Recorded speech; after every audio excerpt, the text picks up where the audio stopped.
sekali harus bisa mengkaji gendernya. Dia, bu, wujudnya mah laki-laki gitu.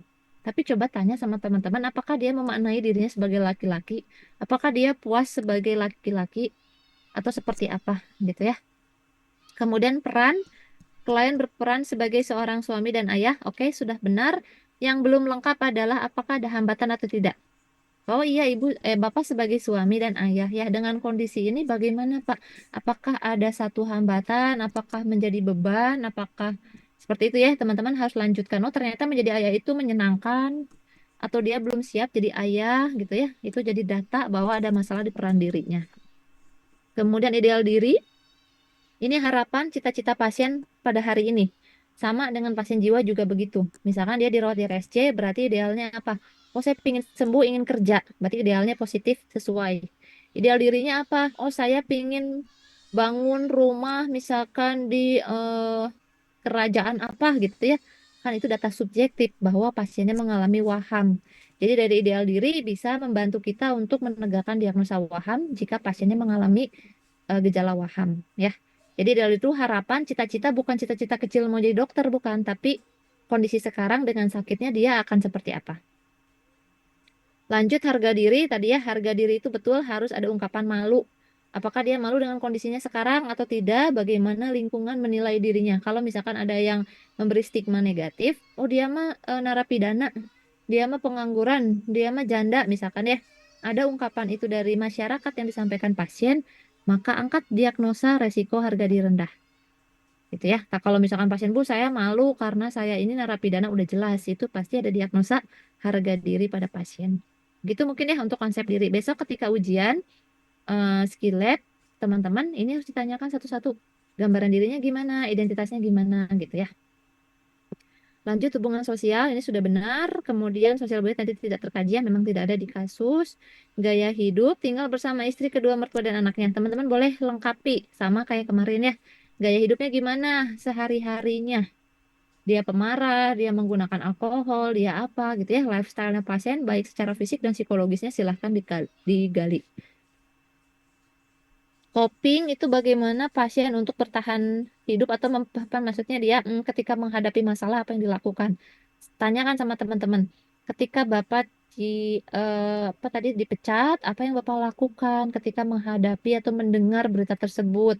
Misalkan pasiennya nangis, ngamuk, jadi mabuk gitu ya, atau malah dia berusaha mencari pekerjaan. Nah, itu jenis coping apa yang dia lakukan? Apakah copingnya adaptif atau maladaptif?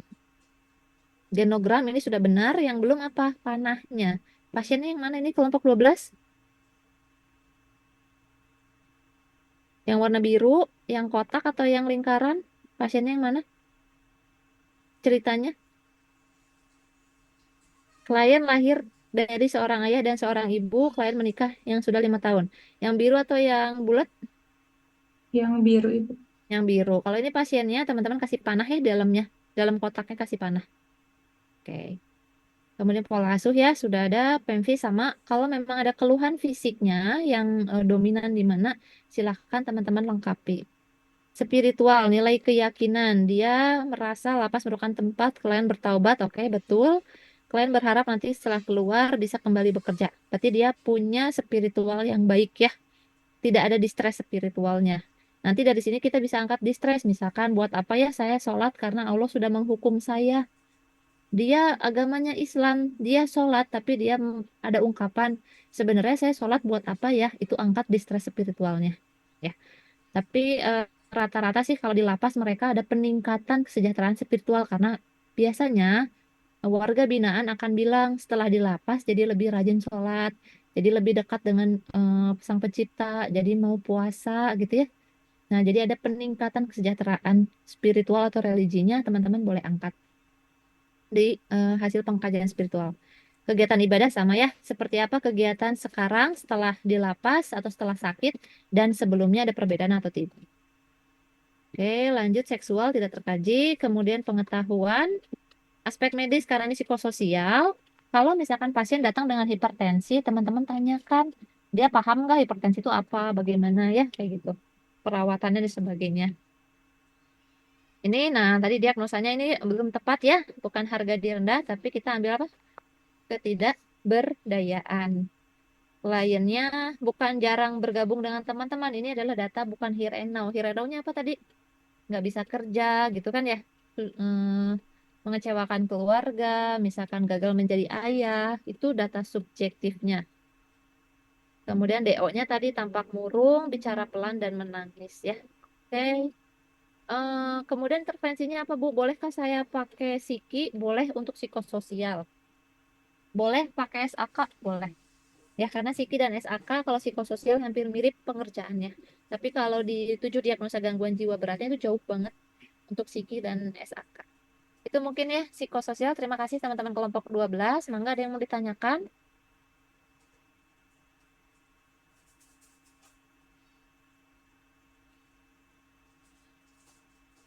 Assalamualaikum Ibu.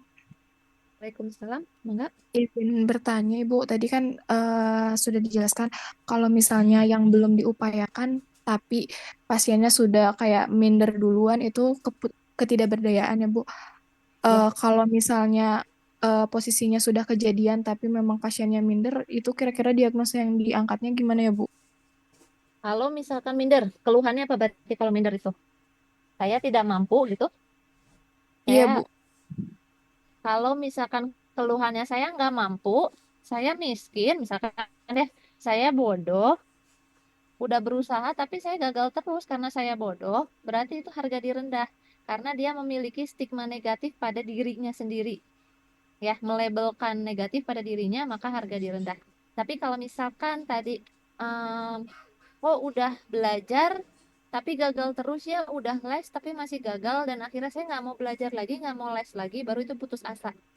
Udah ada upaya kan, tapi tetap nih hasilnya negatif, maka itu putus asa. Jadi teman-teman nanti harus lihat terkait dengan data subjektifnya apa. Apakah mengarahkan mayor ke harga diri rendah atau mayornya ke arah keputusasaan. Itu ya Nurul ya. Nanti dilihat deh pastinya seperti apa kalimatnya. Baik Ibu, terima kasih Bu. Ya, mangga. Ada lagi yang lain? Ibu izin bertanya. Boleh. Ibu kan ketidakberdayaan sama harga diri rendah tuh sama-sama menganggap negatif terhadap dirinya. Nah, bedanya apa, Bu? Harga diri Ketidakberdayaan. rendah dengan apa? Ketidakberdayaan. Ketidakberdayaan. Oke. Bedanya apa? Kalau harga diri rendah, data mayornya itu ungkapan malu mengkritik tubuhnya, dirinya, prestasinya. Itu ada kritik negatif untuk dirinya sendiri, untuk pasien tersebut, individu. Saya jelek, saya nggak bisa, saya malu, saya lemah. Itu harga diri rendah. Nanti teman-teman sambil lihat ya SDKI-nya ya. Kalau ketidakberdayaan, apa sih data utamanya? Sebetulnya ketidakberdayaan adalah persepsi negatif untuk stresornya dia atau masa depan dia yang tadi ada kondisi buruknya. Pasiennya sakit, kayaknya saya nggak bisa sembuh deh, Bu. Udah ada ungkapan itu tuh bukan HDR, tapi itu adalah ungkapan orang tidak berdaya. Kalau disimpulkan di kalimat apa namanya di buku textbook itu disebutnya adalah frustasi. Jadi orang-orang yang frustasi itu ciri-ciri orang-orang yang diagnosa keperawatannya adalah tidak berdaya. Apakah beda? Tentu berbeda jelas gitu. Intinya adalah kalau HDR ada ungkapan malu deh gitu. Ungkapan malu nggak pede, kecil kecil. Pokoknya yang negatif banget untuk dirinya itu HDR. Kalau tidak berdaya itu kalau anak-anak sekarang bilangnya apa sih overthinking ya? Kayaknya saya gagal, saya nggak bisa, kayaknya saya apa deh, tapi belum dicobain gitu, belum usaha. Itu namanya orang-orang tidak berdaya. Begitu ya. Baik, Bu. Terima kasih. Ya, semoga tergambar ya nanti ya. Nggak ada lagi? Kayaknya sih agak lebih abu-abu yang psikososial ya untuk diagnosanya gitu. Masih belum tergambar jelas gitu. Tapi kalau yang 7 diagnosa gangguan jiwa kayaknya mudah ya. Apalagi kemarin dibantu sama video, oh kalau waham begini ciri-cirinya, kalau PK itu begini, kalau yang halusinasi ada 5 jenis seperti ini gitu ya. Jadi kita coba buat ya yang psikososial. Itu dulu mungkin ya saya lanjut ke daftar tilik sebelum kita presentasi lagi teman-teman kelompok 8, 9, 10. Ini untuk besok ujian, salah satu formnya.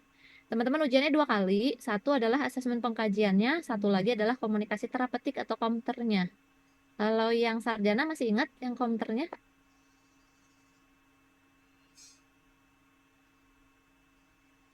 Yang SP halusinasi kasih SP1 itu masih ingat nggak?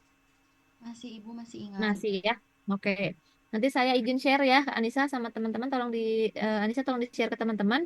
Ada video pengkajiannya sama video counter teman-teman yang karyawan yang non-rek nanti boleh ya sambil belajar dilihat. Nah, besok teman-teman ujiannya adalah menyiapkan alat bahan. Ini sebetulnya tidak usah ya, tidak ada di penilaian sebetulnya. Saya langsung fokus ke orientasi. Jangan lupa semua harus diawali dengan salam. Kenalin diri kita siapa. Kemudian topik netral ya, siapa namanya, kabarnya hari ini bagaimana, seperti itu ya, gampang. Kemudian tindak lanjut kalau memang sudah pernah, kalau belum ya tidak usah gitu ya. Kemudian lanjut membuat kontrak karena teman-teman mau pengkajian, maka di sini bilangnya pengkajian. Ibu, hari ini saya mau melakukan pengkajian.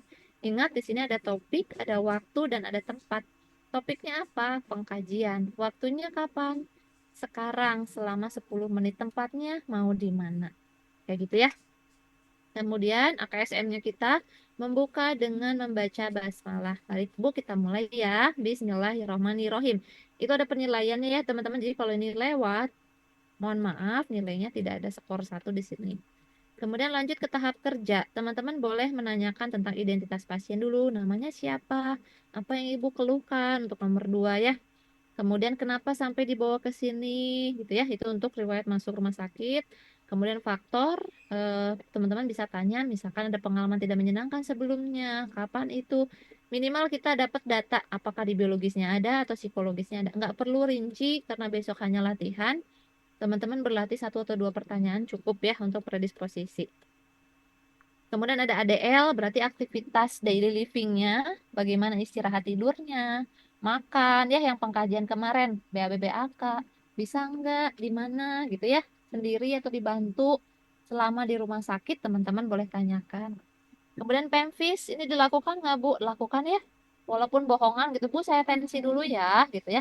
Diungkapkan aja, atau misalnya ada tensinya ada, tapi nggak usah betulan, nggak apa-apa, karena waktu teman-teman hanya 10 menit. Kemudian coping, tanyakan ya yang tadi dicontohkan kalau ada masalah, biasanya apa yang dilakukan, diem misalkan bekerja atau apa gitu.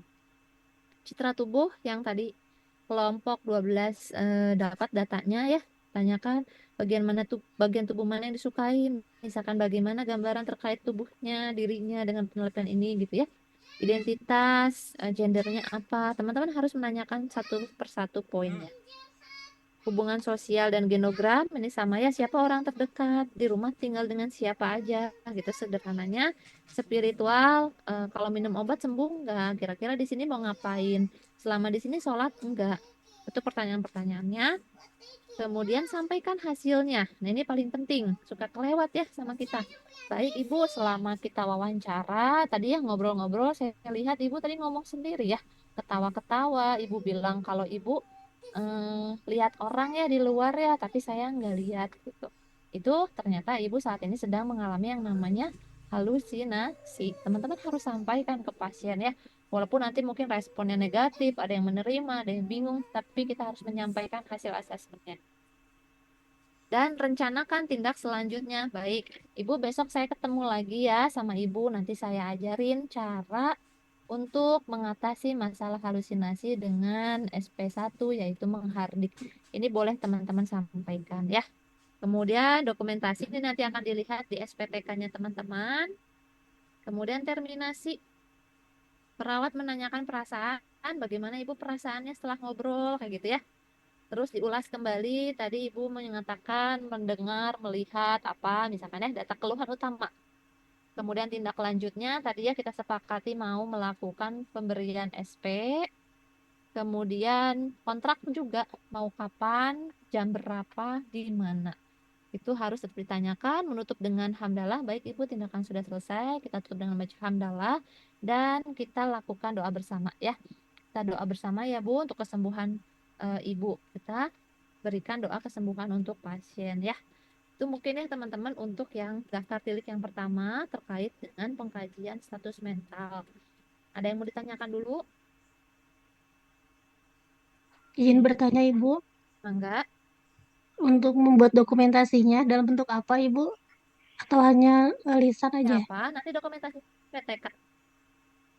Ada format tersendiri Bu? Kan ada form Ya, ada form ya sambil di sini. SPTK nanti teman-teman akan diberikan waktu untuk mengisi SPTK-nya ya. Mungkin tidak harus terlalu rinci ya.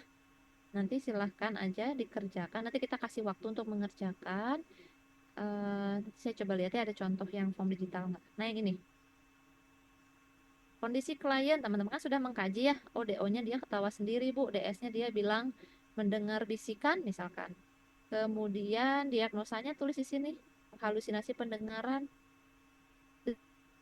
Ini lihat di SP.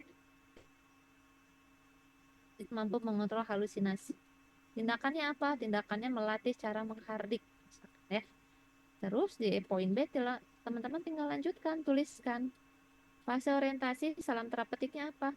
Assalamualaikum, perkenalkan nama saya Ibu Erli. Hari ini saya akan perkenalkan, saya adalah perawat dari ruangan A, misalkan ya. Yang B-nya, bagaimana Ibu kabarnya hari ini? Misalkan. Topiknya, Ibu hari ini saya akan melatih Ibu cara menghardik. Waktunya ditulis ya, ini tuh kalimat tulisannya. Waktunya sekitar 10 menit, apakah Ibu bersedia? Tempatnya, Ibu mau di mana? Jadi semuanya itu adalah kalimat langsung. Ya, kalimat ungkapan langsung atau kalimat tanya. Pas kerja juga sama. Ini sesuai dengan urutan SAK yang kemarin SP1, checklistnya ada berapa checklist, tulis di sini. Katanya suruh identifikasi, berarti kita identifikasi dulu. Bukan nulis perawat melakukan identifikasi, bukan, tapi tanyakan. Misalkan identifikasi itu gimana? Ibu, halusinasinya itu seperti apa? Halusinasinya munculnya kapan? Ini semua ditulis kalimat tersebut ya. Ungkapan identifikasi. Kemudian menghardik, ini juga sama. Ibu boleh ya, misalkan tutup matanya dulu, ikuti saya, bla bla bla. Semua perintahnya tulis di fase kerja. Terminasi, ini sama ya, tadi pengalaman, evaluasi klien seperti apa, evaluasi perawatnya, rencana tindak lanjutnya apa. Kalau tadi belajar menghardik, berarti PR-nya adalah menghardik. Gimana di sininya? Tulisnya adalah misalkan gini, tadi udah kita latihan menghardik ya. Nanti kalau ibu mendengar suara bisikan, ibu boleh ya tutup mata lagi, tutup telinga seperti apa yang kita lakukan. Itu PR. Jadi kalau PR-nya pukul bantal, latihannya pukul bantal, SP-nya berarti PR-nya pukul bantal. Kalau latihannya menghardik, PR-nya menghardik. Kayak gitu ya, harus sama. Kontrak yang akan datang, topiknya apa Bu? Topiknya adalah kelanjutan SP. Besok semuanya latihan SP1. Jadi hafalin aja atau misalkan teman-teman baca-baca dulu terkait dengan SAK di SP1 7 diagnosa gangguan. Kalau halusinasi SP-nya apa? Kalau PK SP-nya apa? Gitu ya. Besok boleh lihat nggak Bu? Boleh. Boleh lihat SAK. Ya, tapi setidaknya teman-teman udah tahu dulu mana yang harus dikerjain, mana yang dibaca. Kayak gitu. Waktunya mau kapan, tempatnya mau kapan. Ini ditanyakan ke pasien. Begitu ya, Bu Erli ya. Ya, nuhun Ibu. Ya, sama-sama. Jadi ada 2 kali kegiatan ya teman-teman. Satu mengkaji dengan form yang apa namanya tadi Excel tadi. Yang kedua adalah teman-teman membuat dokumentasi dan memperagakan fase yang ada di sini ya dari orientasi sampai terminasinya. Datang Eh, lagi. Ya, silakan Pak. izin Bu, kalau seandainya di yang kedua ini, tugas yang kedua ini kan kita tadi itu kalau nggak salah hanya pertanyaan dari kita aja, tanya di kita. Nah, kalau Betul. seandainya jawaban dari pasien kira-kira diketik juga nggak Bu ya? Terus Nggak nanti usah. tugasnya diketik atau ditulis tangan, Punten. Ya, ini ditulis tangan aja langsung di TKP ya Pak. Karena langsung gitu. Besok ketika Bapak nih masuk ruangan nanti berdua-berdua. Pak Ilham misalkan pasangannya dengan Bu Erli nanti bertukar peran, saya pasien saya perawat gitu, bergantian. Nanti keluar ruangan mangga Bu Erli dengan Pak Ilham menulis SPTK masing-masing, karena tadi Pak Ilham pasiennya atas nama Nyonya Erli, berarti tulis sesuai dengan data yang apa diperankan, tulis aja semuanya di sini, nggak usah lengkap-lengkap ya teman-teman. Jadi langsung aja pokoknya ada gambaran. Nanti setelah selesai masuk lagi ke ruangan kita coba lakukan counternya gitu. Iya Pak ya. Jadi nggak apa-apa besok sambil aja. Ya, Bu. Sekarang nggak kebayang, tapi besok sambil jalan aja. Jadi mohon di print ya untuk SPTK yang ini. Silahkan di print. Karena besok langsung ditulis di sini. Dan SAK-nya boleh kalau teman-teman mau print silahkan. Kalau mau dilihat di handphone juga mangga dipersilahkan ya. Kalau untuk peran diagnosa temannya, yang Nanti ada menentukan skenario. Ibu, Ya, skenario-nya Ibu. betul. Nanti absen dengan skenario perannya ada di, insya Allah di Fikes ya. Saya titipkan ke Pak Rizky atau Pak Rizal. Teman-teman nanti perwakilan kelompok diambil aja. Di sana nanti diserahkan ke penguji masing-masing. Ada saya, ada Pak Rohman, ada Bu Popi. Nanti akan dikocok random lah. Atau teman-teman boleh pilih. Ada peran sebagai pasien A, pasien B, perawat A, perawat B, gitu sama aja. Ya, Ya Bu, atur nuhun Bu. sama-sama Pak. Mangga ada lagi teman-teman? Izin Bu bertanya lagi Bu. Ya, Untuk daftar tileknya kita bawa masing-masing. ya Kita print. Excel ya Bu ya. Betul? Oh ya, mohon maaf ya, Excel boleh nanti kita tolong di print aja ya. Biasanya Belum kalau di-share ya Bu ya, punten ya. ya belum nanti saya share ya ke Anissa. Yang ini Mohon ya. mangga Ibu, Ya, mohon. siap. Mangga buat teman. Oke, mungkin itu ya untuk penjelasan dari bukan ujian ya, apa latihan ya. Kalau ujian tuh serem kayaknya kalimatnya. Besok kita latihan untuk Bapak Ibu merole playkan. Ada pengkajian dengan komputer ya. Nanti kita akan pandu dari masing-masing penguji. Itu dulu mungkin ya. Kita lanjutkan ke kelompok 9 untuk IBN ya. Mangga dipersilahkan.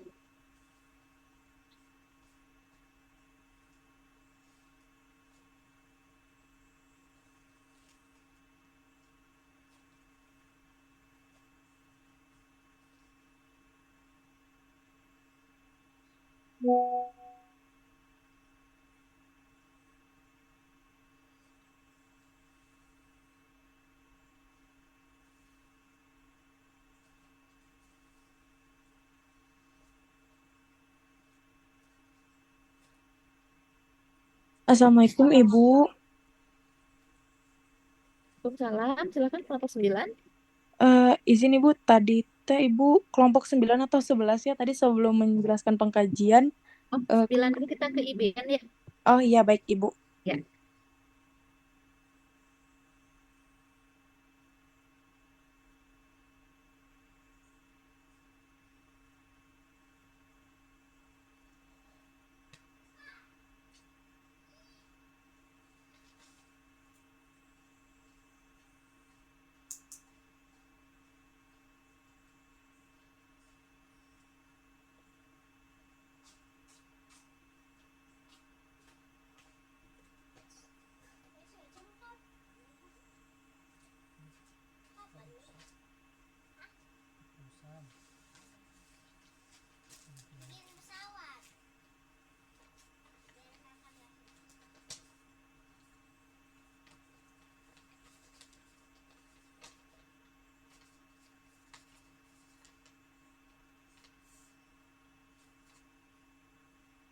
Ya, nah, kelompok 9 ya. Sambil disiapkan. Bapak Ibu, apakah sudah kontrak untuk besok kelompoknya masing-masing? Dengan Pak Rohman, dengan Bu Popi?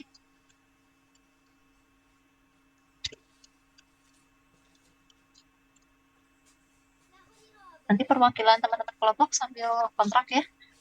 Karena kayaknya jamnya akan berbeda-beda. Nanti mangga yang teman-teman karyawan yang memang bentrok digabung saja ya dengan kelompok lain yang memang sesuai jamnya. Tapi konfirmasi dengan koordinator atau pengujinya supaya nanti mudah itu ya untuk mengkomunikasikan ke prodi.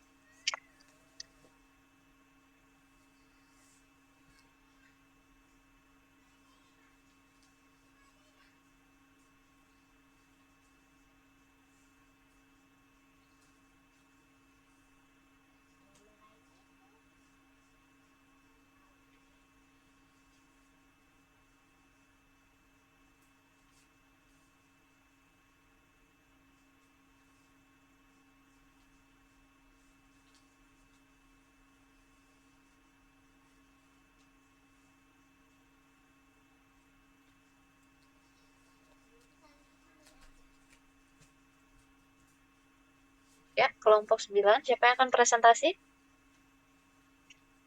Neng, Vina. Vinanya ada 2 ya. Medi, Rosi, Ainun, Bella, Diana, Dea, Dita, Krimaningrum ya. Muhammad Lutfi, Astri, Ayu. Silakan, mangga.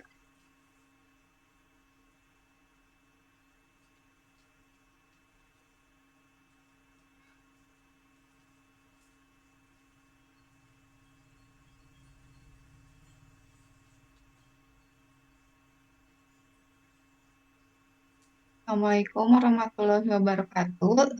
Terdengar Ibu suaranya? Terdengar Bu Rosi, mangga.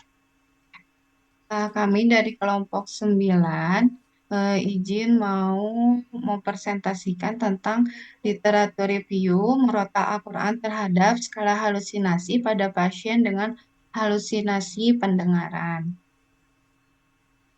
Eh, Lanjut langsung ke analisisnya Bu, atau mau ke Artikelnya nggak usah dibacakan, 5 artikelnya, prosesnya saja Bu, lanjut. Pikonya, misalkan ya, kesimpulannya nggak usah dibacakan satu persatu. Oh ya, sebentar Bu. Pokoknya di bawah.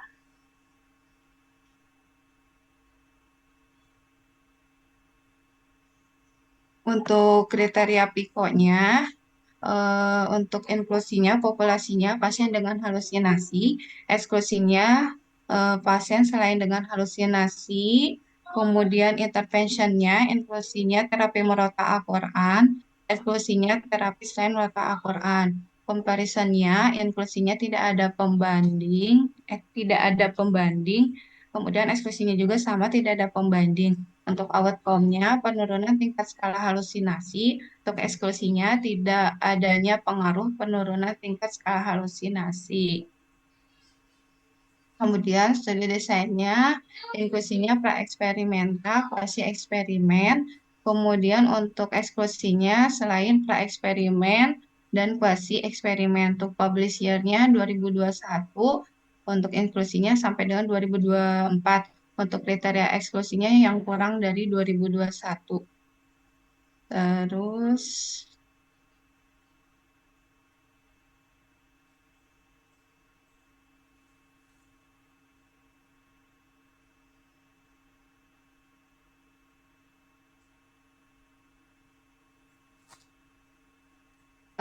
langsung ke analisis jurnalnya, Bu. Boleh coba, tapi tidak usah dibaca lengkap ya Bu ya. Karena ini Baik. banyak, berapa artikel kemarin yang dipakai? 5 ya. Bu, ya. Di sini kami menganalisis untuk 5 jurnal. Untuk jurnal yang pertama itu penerapan terapi Murotal Al-Quran terhadap tingkat skala halusinasi pendengaran pada pasien dengan skizofrenia di RSJD Dr. RM Sujarwadi, Provinsi Jawa Tengah, tahun 2023, di mana riset desainnya itu berjenis pra-eksperimental design dan menggunakan pre-post design.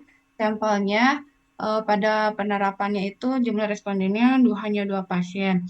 Untuk inclusion kriterianya di sini tidak dicantumkan. Di intervensinya penerapannya itu dilakukan selama 3 hari, di mana setiap pasien yang dijadikan sampel itu diobservasi dengan menggunakan skala AHRS. Kemudian setelah itu dilakukan penerapan implementasi dengan intervensinya yaitu Murotal Al-Quran selama 3 hari. Setelah itu dinilai untuk skala halusinasinya pada responden tersebut, jadi pre dan post test dengan menggunakan instrumen yang sama yaitu AHRS. Kemudian dari artikel yang pertama ini hasilnya setelah diberikan Murotal Al-Quran pada Tuan M, tingkat skala halusinasi pendengarannya itu yang tadinya pendengaran sedang dengan skor 16 turun menjadi skor 9 dan kategori halusinasi ringan, sedangkan sementara pada Tuan R tingkat skala halusinasi pendengaran berat dengan skor awalnya 23 menjadi 15, sehingga dapat ditarik kesimpulan bahwa adanya perbedaan yang signifikan di antara tingkat skala halusinasi sebelum dan sesudah diberikan terapi Murotal Al-Quran. Kemudian untuk jurnal yang kedua, ini ada pengaruh terapi audio Murotal Al-Quran terhadap skor halusinasi pada pasien halusinasi pendengaran. Ini oleh Neti Herawati tahun 2024, di mana penelitian ini metodenya itu menggunakan pre-eksperimen dengan menggunakan rancangan one group dan pre dan post test sama. Ini respondennya lebih banyak, 32 responden. Kemudian dilakukan pada pasien yang halusinasi pendengaran, di mana intervensinya itu adalah pemberian terapi audio Murotal Al-Quran pada kelompok pre dan post.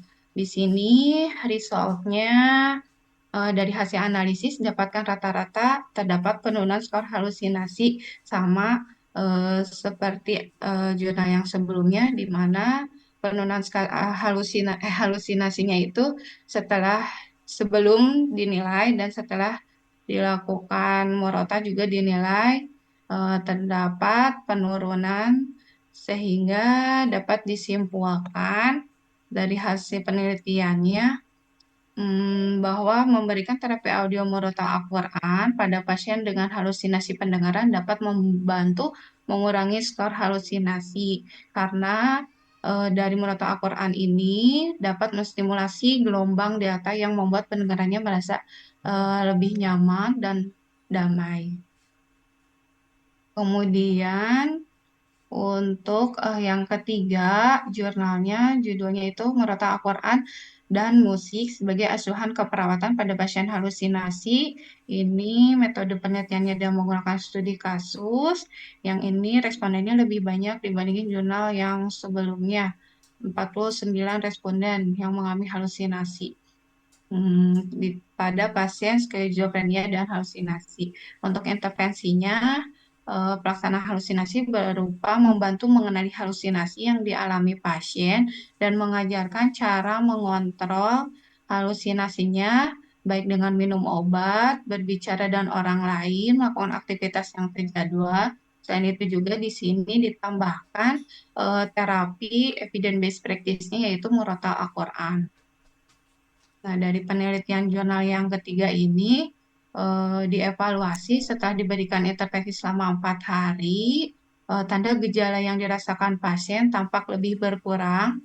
Kemudian ditanyakan secara subjektif bahwa pasien mengatakan sudah tidak mendengarkan suara bisikan-bisikan dan tampak masih mengingat serta dapat mendemonstrasikan cara mengontrol halusinasinya, serta pasien lebih suka menyukai Murata Al-Quran. Untuk di kesimpulannya, dari hasil studi kasus analisa jurnal yang ketiga ini, bahwa strategi pelaksanaan halusinasi, terapi Murata Al-Quran, dan terapi musik dapat membantu mengontrol halusinasi yang dirasakan oleh pasien. Kemudian untuk jurnal yang keempat, ini judulnya Pengaruh Terapi Murata Al-Quran terhadap tingkat skala halusinasi pendengaran pada pasien skizo di Rumah Sakit Umum Dr. Kusnadi Bondowoso Riyadi tahun 2022, di mana metode penelitiannya menggunakan pre-experimental design one group dengan pendekatan pre-post design yang dilakukan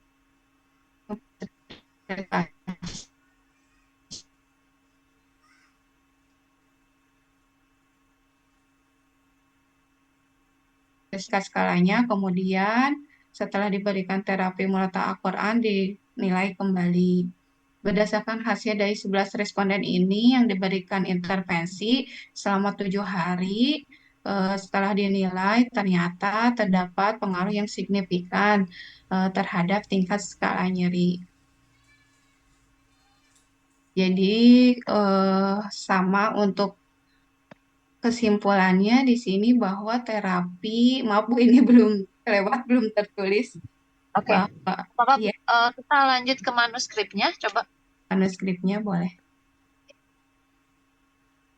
Baru nanti saya komen ya di atas tambahan.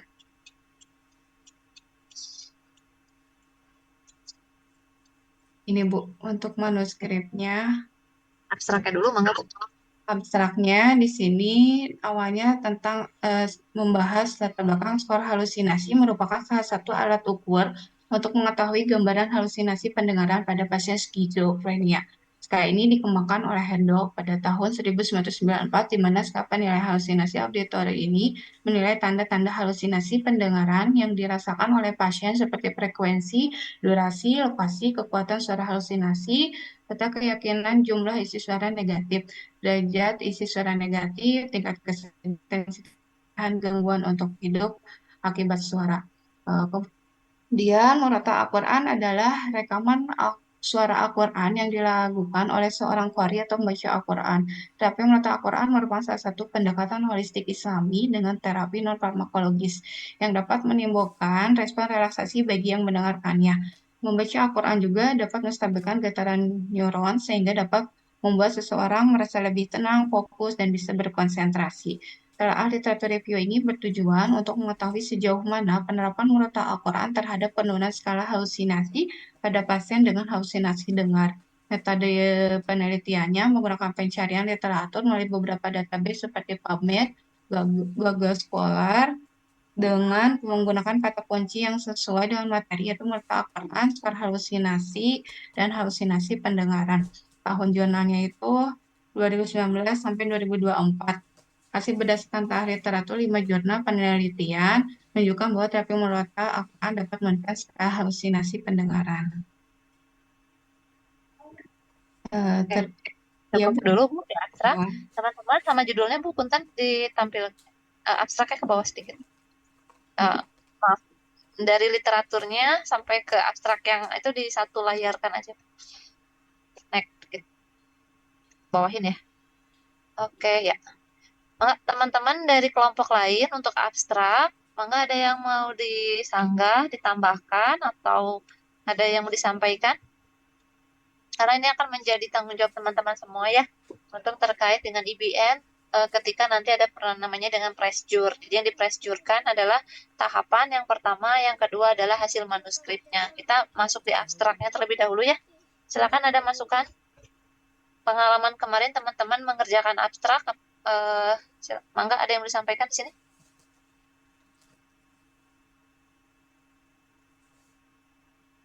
Jumlahnya, komponennya, misalkannya apa yang harus dibahas. Yuk teman-teman kelompok lain boleh berkontribusi ya, menyampaikan.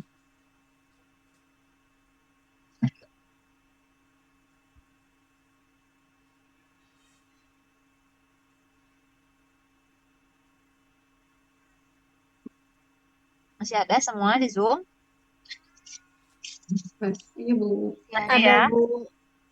Ini nggak tahu nih, diam-diam bingung ngantuk atau apa. Kalau IBN kayaknya berat ya, lumayan. Tapi saya yakin teman-teman bisa. Yuk kita refresh bareng-bareng ya di abstrak. Biasanya di abstrak harus ada apa yang pertama? Latar belakangnya, Bu.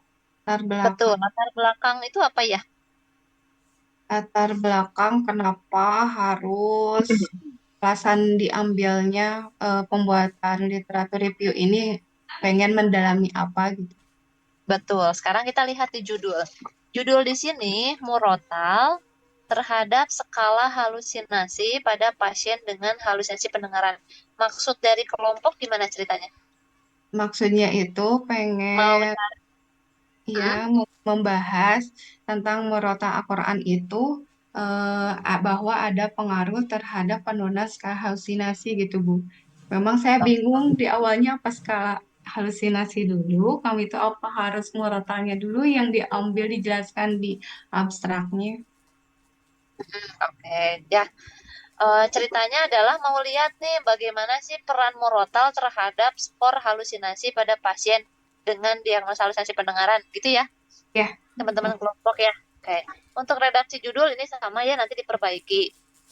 Kedua, rumusan masalah, saya nggak tahu apakah di kelompok atau di stase sebelumnya juga terkoreksi atau tidak. Memang kita nggak ada form baku ya seperti apa, tapi dengan mungkin masih ingat ya dulu yang disampaikan oleh Bu Nuni, step-stepnya apa aja. Berarti kalau udah tahu tema, kedua kita harus bikin rumusan masalah. Kenapa sih harus bahas ini? Misalkan, oh iya karena mau cari informasi apa, atau mungkin oh kejadiannya jadi halusinasi tinggi banget, atau mungkin fenomena murotal itu udah banyak ditemukan di lapangan gitu kan. Jadi kita jadi penasaran tuh terkait dengan rumusan masalah. Jadi teman-teman kelompok nanti setelah punya tema atau misalkan itu boleh dibalik, sebetulnya tema dengan rumusan masalah itu bisa dibolak-balik ya, tujuan dan rumusan masalah. Itu wajib ada ya Bu ya. Kayaknya kelompok di sini tadi lupa atau terlewat ya satu step atau tidak tertulis terkait rumusan masalah. Kedua, penulisan dari kalimat ini ya, literatur review efektivitas murotal terhadap skor halusinasi misalkan gitu ya pada gangguan jiwa berat, pada skizofrenia itu akan lebih spesifik lagi gitu. Jadi silakan diperbaiki. Masuk ke abstrak, betul sekali latar belakang. Kalau latar belakang tadi katanya masalah. Kalau masalah berarti di sini jangan skor halusinasi. Karena halusinasi nggak punya skor. Adanya apa? Justru adanya halusinasi itu tahapan. Dia ada di fase mana, itu ada, tapi skornya sebetulnya tidak ada. Skor itu hanya ada di instrumen. Ya gitu ya. Nanti diperbaiki, kemudian skala ini dikembangkan oleh Haddock dan sebagainya. Ini nggak perlu kita sampaikan. Jadi latar belakang betul-betul apa yang melatar belakangi ini harus kita teliti. Misalkan, kejadian halusinasi tinggi, udah gitu penerapan SP-nya itu udah kayaknya nggak efektif gitu ya. Mungkin pengalaman Pak Lutfi di lapangan, kayaknya Bu pasien tuh udah hafal deh sama SP menghardik dan kayaknya nggak efektif, sehingga perlu ada inovasi baru, informasi yang baru juga, penerapan baru untuk mengontrol halusinasinya pasien. Ternyata katanya di Indonesia itu orang-orangnya banyak ke arah spiritual sehingga kayak murotal sepertinya sesuai dengan karakter pasien di Indonesia. Itu sebagai dasar latar belakang. Jadi kayak gitu bunyi latar belakangnya ya kurang lebih. Oke, betul. Setelah latar belakang apa lagi yang harus ada di abstrak? Nah, Latar belakang sudah, berarti selanjutnya Tujuan Tujuan. profesinya, Bu. betul. Tujuannya apa ya kira-kira kalau dengan judul ini? untuk ini Bu mengetahui ya tadi efektivitas kalau memang ternyata hasil review jurnalnya semuanya mengarah ke situ mungkin nanti bisa dipakai untuk intervensi di lapangan. Betul ya, sesuaikan dengan pikonya. Tujuannya apa di situ outcome-nya? Mau cari artikel yang memang efektif untuk menurunkan atau mengontrol halusinasinya. Berarti tujuannya adalah tadi ya mengetahui efektivitas bla bla bla bla gitu misalkan. Oke. Setelah tujuan, apalagi informasinya di abstrak. Latar belakang, tujuan, terus Metode. metode. Apakah metodenya sama dengan cara penelitian kemarin? Teman-teman waktu ambil skripsi di sarjana, apakah sama yang dituliskan di situ? Berbeda Ibu. Beda ya. Seperti apa harusnya metode yang disampaikan di sini?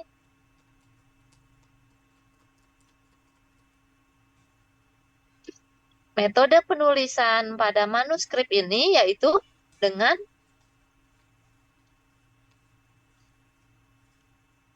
IBN ya. Kemarin tuh kan yang Bu Nuni ya. Kalau dulu bahasa saya literatur review, cuman kalau sekarang teman-teman menggunakan IBNP. Metodenya IBNP, misalkan ya kayak gitu. Dengan menentukan kriteria inklusi dan eksklusi, bukan kriteria pasien, tapi kriteria artikelnya. Inklusinya apa? Populasinya, artikelnya apa saja. Isinya, intervensinya apa gitu ya. Itu kriteria pada artikelnya. Kemudian, semua pikonya disampaikan di sini. Kemudian, ketika critical appraise-nya seperti apa? Kenapa bisa di-screening dari kata kuncinya apa saja? Dari 1.000 misalkan teman-teman kok jadi pilih 4 artikel, itu terlewat ya di sini cara pengambilan datanya teman-teman di IBN tadi belum ada. Nanti mangga diperbaiki ya, apakah terlewat atau memang di skip langsung di resume nanti di metodologi. Karena kita kan belum masuk ke bahas bawah ya, baru di abstrak saja. Tapi di abstrak harus muncul ya. Jadi di metode itu dengan IBN, ada kriteria inklusi artikelnya apa ya. Kemudian bagaimana cara critical appraise-nya. Oh iya dengan mengekskluskan artikel yang full text misalkan ya. Kemudian apalagi yang misalkan artikelnya open access gitu, yang seperti apa sehingga tadi artikel yang tadi didapatkan 1.000 pada penelitian ini hanya dianalisa 4 artikel. Itu semua ditulis di metodologi. Setelah metodologi apa lagi? Hasilnya. Hasil dan pembahasan ya.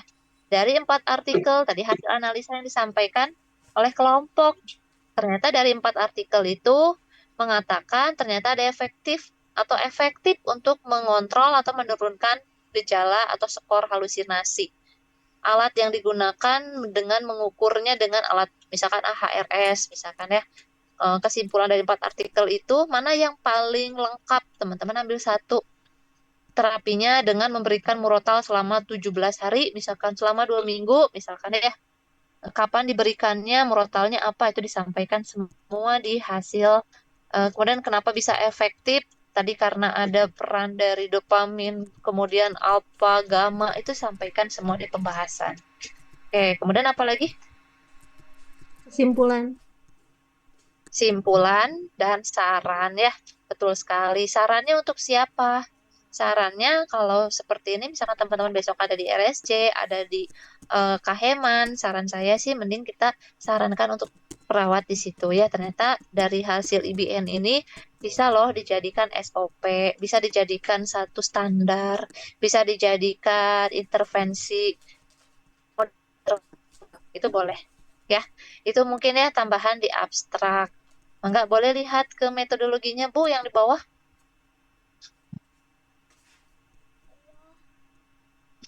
Sambil ini ya teman-teman silakan jika ada yang mau ditanyakan. Nah, Ini Bu. metode pencarian literatur menggunakan PubMed, database, kata kunci. Oke, betul sekali ini. Jadi di abstrak pun gambaran dari ringkasan metodenya harus muncul seperti ini ya. Ya Bu. Ya, tadi kan di abstrak belum ya, belum terlihat seperti ini. Oke, terus lanjut lagi ke bawah Bu. Hasil, oke. Hasil tuh hasil analisa ya. Tadi yang apa namanya artikelnya sedang dianalisa itu teman-teman harus insert via ya biasanya. Kemarin disampaikan nggak ya? Saya lupa. Oh iya, Tadi belum ya? belum Bu. Nanti pakai ya via-nya gitu. V1 tuh apa gitu kan, V2, V3, V4, V5. Kemudian I-nya apa, A-nya apa. Itu akan memudahkan kita dan lebih kuat nanti ketika teman-teman untuk melakukan literatur review atau IBN-nya. Oke, lanjut ke bawah. Hasil, simpulan, dan saran.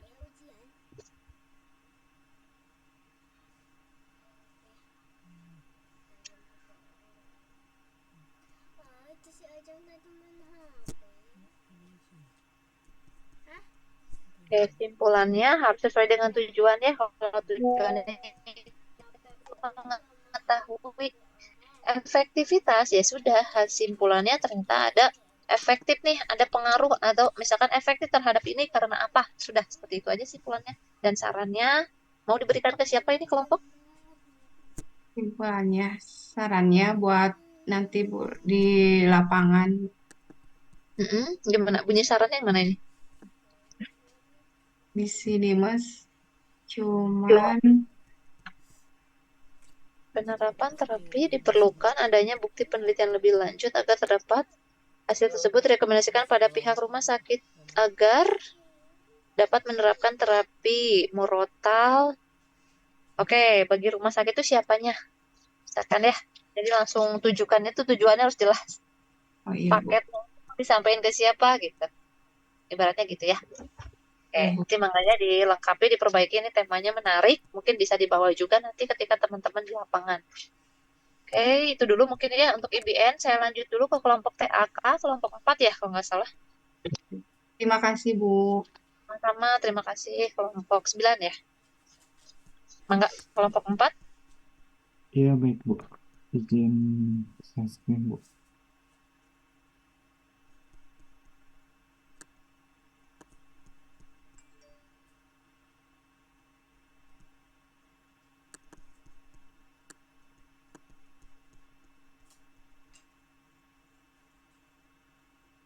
Maaf Bu, izin, apakah share screen udah ada Bu? Ya, sudah Pak. Boleh di slideshow mungkin ya Pak? Ya.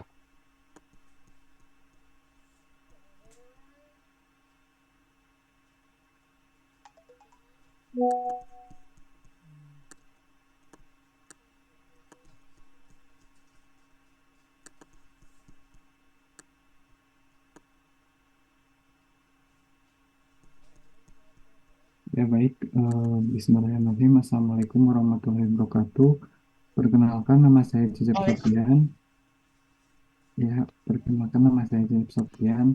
Izin saya sebagai perwakilan moderator dari kelompok 4 yang akan mempresentasikan terapi aktivitas kelompok atau TAK, melatih perkenalan diri pada pasien isolasi.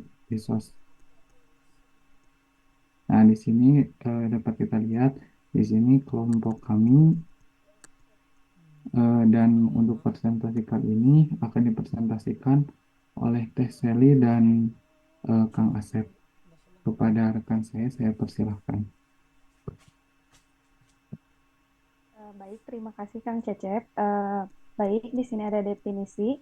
Terapi kelompok merupakan suatu psikoterapi yang dilakukan sekelompok pasien bersama-sama dengan jalan berdiskusi satu sama lain yang dipimpin atau diarahkan oleh seorang terapis atau petugas kesehatan jiwa yang dilatih. Terapi kelompok adalah terapi psikologi yang dilakukan secara kelompok untuk memberikan stimulasi bagi klien dengan gangguan interpersonal. Lalu tujuan TAK, terapi kelompok mempunyai tujuan terapeutik dan rehabilitasi. Yang pertama, meningkatkan kemampuan menguji kenyataan atau reality testing. Yang selanjutnya membentuk sosialisasi, lalu meningkatkan fungsi psikologis, yaitu meningkatkan kesadaran tentang hubungan antara reaksi emosional diri sendiri dengan perilaku defensif atau bertahan terhadap stres dan adaptasi. Lalu ada membangkitkan motivasi bagi kemajuan fungsi-fungsi psikologis seperti kognitif dan efektif. Next.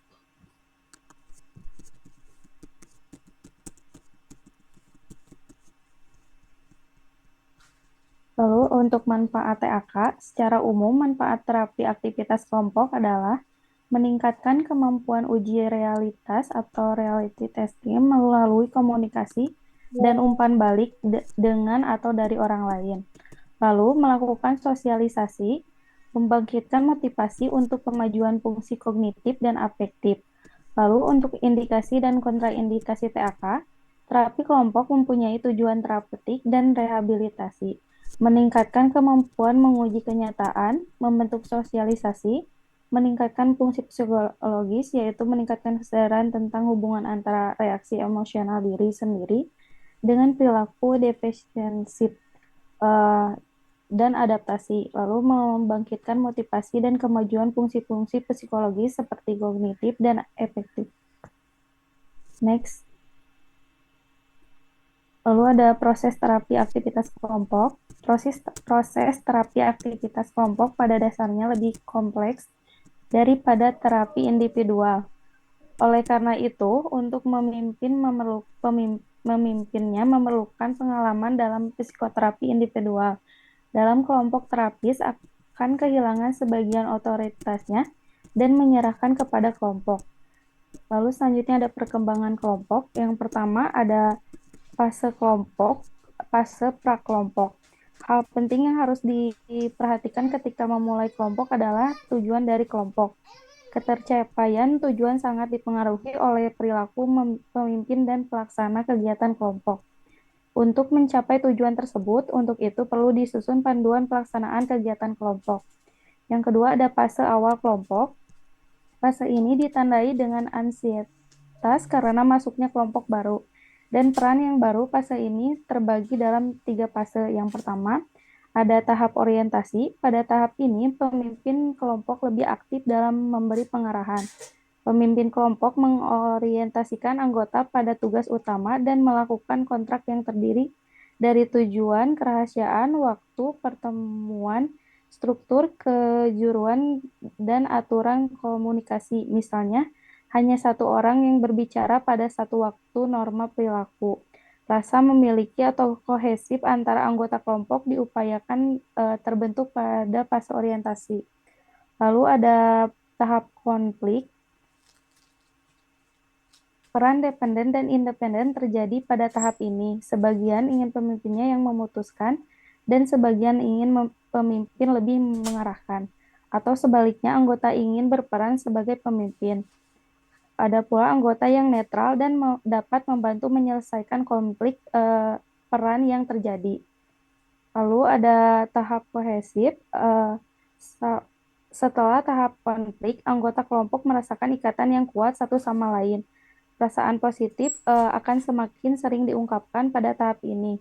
Anggota kelompok merasa bebas membuka diri tentang informasi dan lebih intim satu sama lain. Pemimpin tetap berupaya memperdayakan kemampuan anggota kelompok dalam melakukan penyelesaian masalah. Lalu ada fase kerja kelompok. Pada fase ini, kelompok sudah menjadi tim walaupun mereka bekerja keras, tetapi menyenangkan bagi anggota dan pemimpin kelompok. Kelompok menjadi stabil dan realistis. Lalu ada tugas utama pemimpin adalah membantu kelompok mencapai tujuan dan tetap menjaga kelompok ke arah pencapai tujuan, serta mengurangi dampak faktor apa saja yang dapat mengurangi produktivitas kelompok. Lalu ada fase terminasi. Terminasi dapat sementara atau akhir. Terminasi dapat pula terjadi karena anggota kelompok atau pemimpin kelompok keluar dari kelompok. Evaluasi umumnya difokuskan pada jumlah pencapaian, baik kelompok maupun individu. Lalu, next. Ada jenis terapi TAK. Yang pertama ada TAK stimulasi kognitif atau persepsi. TAK jenis ini difokuskan untuk membantu klien mengalami kemunduran orientasi dengan gangguan persepsi, misalnya halusinasi, menarik diri dengan realitas, kurangnya inovasi, kooperatif, sehat fisik, dan dapat berkomunikasi secara lisan. Lalu ada TAK stimulasi sensori. Teknik yang digunakannya yaitu memfasilitasi penggunaan sistem indera dan kemampuan pengekspresian stimulus baik dari dalam maupun dari luar. Tujuan TAK jenis ini yaitu meningkatkan kemampuan sensori, meningkatkan usaha pemusatan perhatian, meningkatkan kesegaran jasmani, dan mengekspresikan perasaan. Lalu ada TAK orientasi realita. TAK jenis ini merupakan usaha mengorientasikan keadaan nyata klien antara lain diri sendiri, orang lain, lingkungan, dan waktu. Lalu ada TAK penyaluran energi. TAK ini memiliki tujuan yaitu untuk menyalurkan energi secara konstruktif, di mana kemungkinan pengembangan pola-pola penyaluran energi. Lalu yang selanjutnya ada TAK sosialisasi. TAK sosialisasi merupakan terapi untuk meningkatkan kemampuan klien dalam melakukan interaksi sosial maupun dalam lingkungan sosial. Lalu ada struktur kelompok. Besar kelompok yaitu jumlah anggota kelompok kecil berkisar antara 5-12 orang. Lalu lama sesi. Waktu yang pas untuk satu sesi yaitu 20-40 menit bagi kelompok yang baru. Fungsi kelompok yang masih rendah dan 60-120 menit bagi kelompok yang sudah kohesif atau fungsi kelompok yang tinggi. Next. Lalu ada struktur kelompok, peran kelompok. Leader perlu mengobservasi peran dalam kelompok. Terdapat 3 peran dan fungsi kelompok yang ditampilkan anggota kelompok dalam pengerjaan kelompok yang meliputi maintain roles, text roles, dan individual roles. Maintenance roles adalah peran serta aktif dalam mempertahankan proses dan fungsi kelompok. Text roles fokusnya pada penyelesaian tugas, dan individual roles merupakan peran yang ditampilkan anggota kelompok secara khas dan memungkinkan terjadinya pengalihan pada kelompok. Baik, selanjutnya akan dijelaskan oleh rekan saya. Baik, terima kasih Teh Seli. Mungkin sebelum ke pembahasan selanjutnya, mari kita lihat video analisis TAK.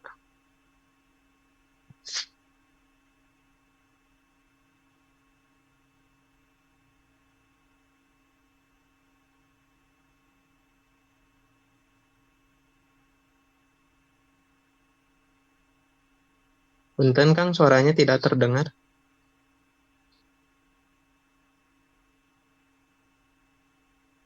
Ya, baik, Kang. Sebentar.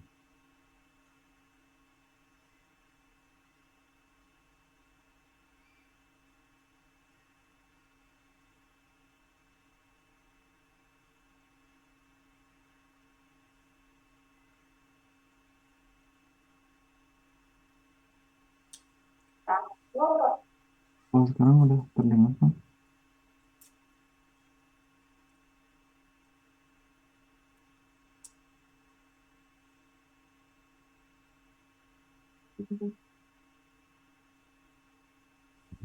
Sudah dengar. Tinggal di play aja ya kayaknya. Bisa.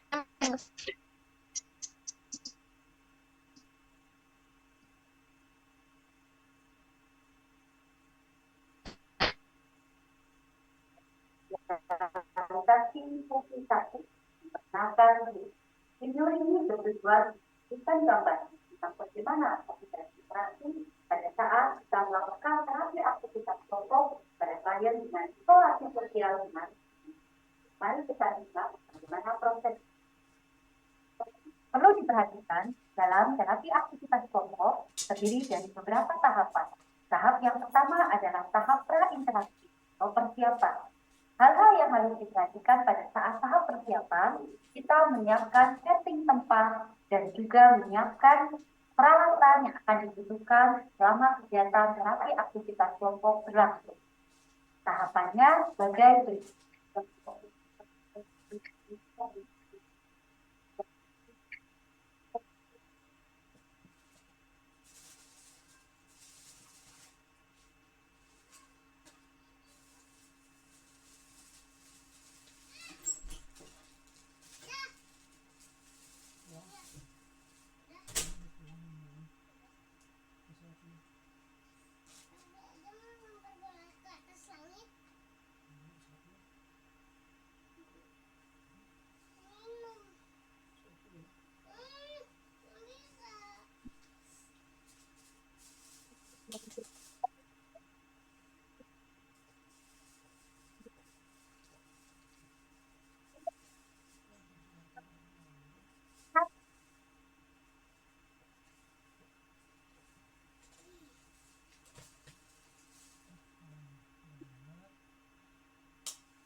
Kelompok mungkin bisa sambil diceritakan ini seperti apa ya, karena suaranya kan tidak muncul juga ya.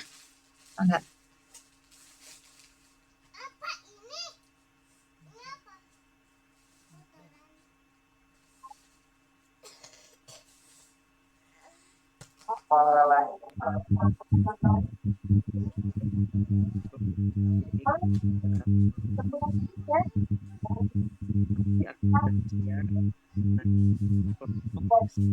Sosial dan romantik.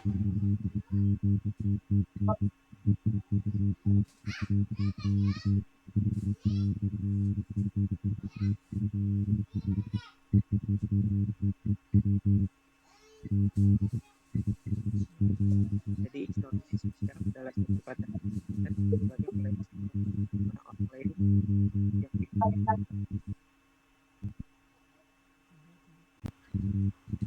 sosial.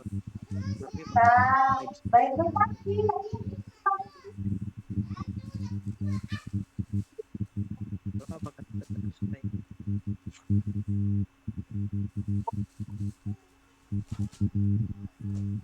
Halo, apakah terdengar suara? Suaranya enggak kedengeran ya? Tidak ada suaranya. Gak apa-apa, nanti sama kelompok aja. Ini tahapan interaksi. Yang memandu adalah leader ya.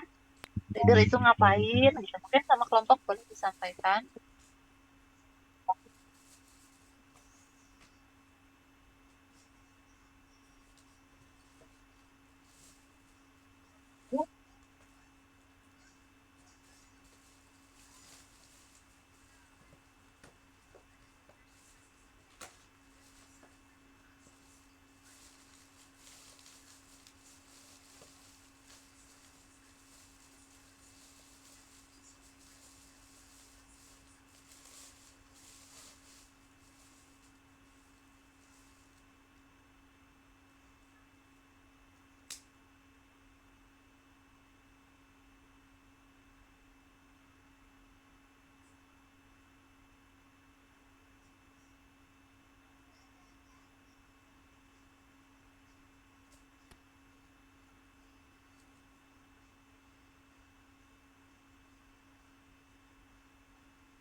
Mau apa ya? Yuk, ke sana ya. Yuk, kita ke sana. Di sana mau apa? Ayo Mas Hendri. Itu ya. Ayo Mas Hendri. Ayo Mas Hendri. Ayo ikutin. Ayo.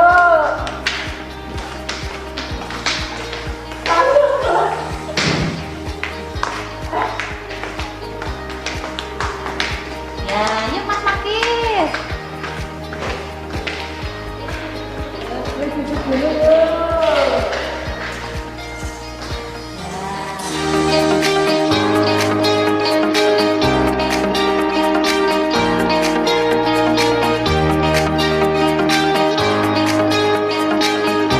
Assalamualaikum warahmatullahi wabarakatuh.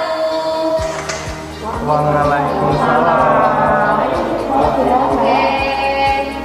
Wah, hari ini kita bertemu lagi ya.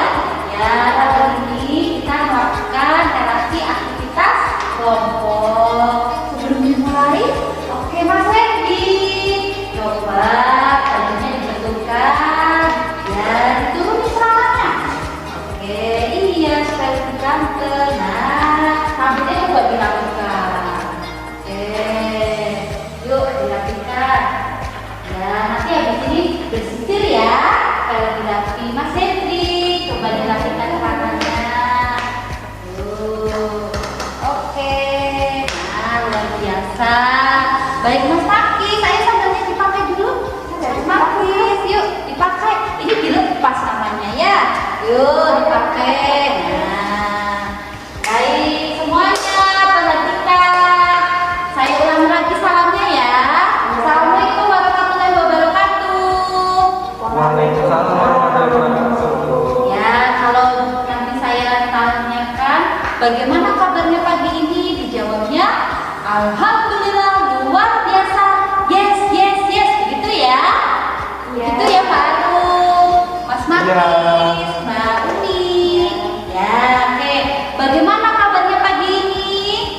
Alhamdulillah luar biasa. Yes, yes, yes. Oke, ulangi ya. Masih bagus. Kita ulang sekali lagi ya. Bagaimana kabarnya hari ini? Alhamdulillah luar biasa. Yes, yes, yes. Tepuk tangan dulu kita semua. Oke, hari ini sudah tahu belum kita mau melakukan kegiatan apa? Ada yang tahu? Ada yang tahu Mas Hendri? Ya, Pak Mas Hendri. Ya, apa yang PAK? Terapi anak kecil Ibu. Oh, bukan terapi anak kecil ya. Terapi aktivitas kelompok. Apa? Terapi aktivitas kelompok. Ya, hari ini terapi aktivitas kelompok kita temanya adalah mampu bersosialisasi. Di sini apakah sudah saling mengenal satu dengan yang lain? Belum. Mbak Umi sudah kenal sama sebenarnya? Belum. Mbak Aru sudah kenal belum sama Mas ini? Belum ya. Nah, sekarang di sini kita kenalan ya. Tujuannya supaya saling berkenalan. Kalau semuanya sudah saling kenalan, kira-kira menambah apa? Persaudaraan. Ya. Oke. Di sini sebelumnya perkenalkan diri dulu. Ini dengan saya, Suster Ike ya. Nama saya Bu Ike. Biasa dipanggil Bu Ike saja ya. Hari ini yang memimpin jalannya terapi aktivitas kelompok. Nah, sebelum itu di sebelahnya, di belakangnya itu juga ada perawatnya ya. Ada Suster Nelly dan ada Suster Umi ya. Di sini yang akan memimpin kegiatan terapi pada pagi hari ini ya. Sudah siap kita akan mulai? Sudah. Sudah siap? Sudah. Oke, kalau sudah siap, nanti kalau Bu Ike tanyakan lagi, apakah sudah siap? Jawabnya siap, siap, siap, gitu ya. Oke, bisa ya? Ya, yuk. Apakah sudah siap? Siap, siap, siap. Oke, tepuk tangan dulu. Oke, kalau sudah siap, tadi sudah jelas tujuannya. Kita akan mulai terapi ini kurang lebih selama 15 sampai 30 menit ya. Sudah nyaman duduknya di sini? Sudah nyaman dulu? Sudah ya. Oke, kalau sudah, adakah yang mau ke kamar kecil dulu? Adakah yang mau minum dulu? Tidak? Ya, nanti selama kegiatan kalau ada yang pengen ke kamar mandi, ada yang pengen minum, tidak apa-apa. Boleh silakan angkat tangannya, terus minta izin untuk melakukan aktivitasnya. Ya, harapannya teman-teman bisa mengikuti dari awal sampai akhir kegiatan ini selesai. Kegiatannya tadi temanya adalah perkenalan diri. Ya, perkenalan diri. Caranya gimana? Nanti Bu Ika akan kasih bola ya. Bola ini nanti berkeliling. Siapa yang mendapat giliran pada saat musiknya dinyalakan, musik dihentikan, bola ini berhenti pada siapa, dia yang punya giliran untuk menyebutkan nama, alamat, dan umurnya. Bisa? Ya? Oke, kalau begitu kita mulai ya. Kalau memakai musik apa? Musik dangdut, musik koplo, apa? Dangdut. Oh, dangdut. Ya, boleh. Sepertinya suka dangdut ya Mbak Arum ya. Ya, boleh nanti disiapkan musik dangdutnya.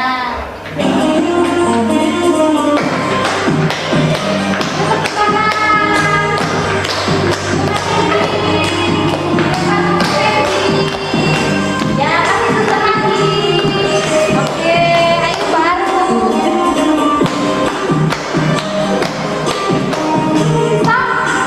Ya, tangan dulu. Silakan, Meli. Ya, assalamualaikum warahmatullahi wabarakatuh. Waalaikumsalam. Perkenalkan, saya Sister Meli, alamat Gang Tinggalan 3, RT 1, RW 5, Gombong. Hobi saya Masak. ya masak. Oke. Ya, kita sapa Sister Meli ya. Apa kabar Sister Meli? Gitu ya. Oke, yuk 1, 2, 3. Apa kabar Sister Meli? Ya, alhamdulillah baik. Terima kasih. Berikan tepuk tangan. Silakan bisa kembali. Kita ulang satu kali lagi ya.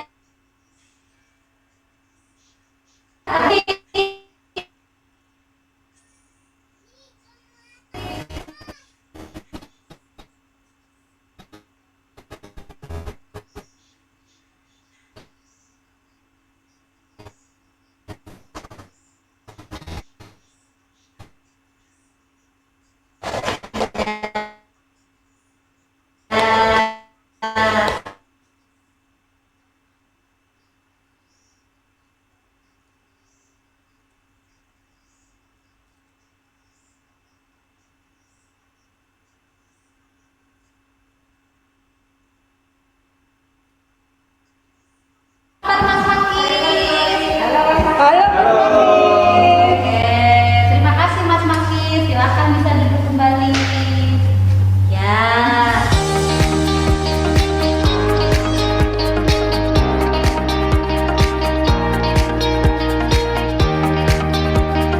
Baik, bagaimana perasaannya setelah kita tadi melakukan berkenalan pada pagi ini?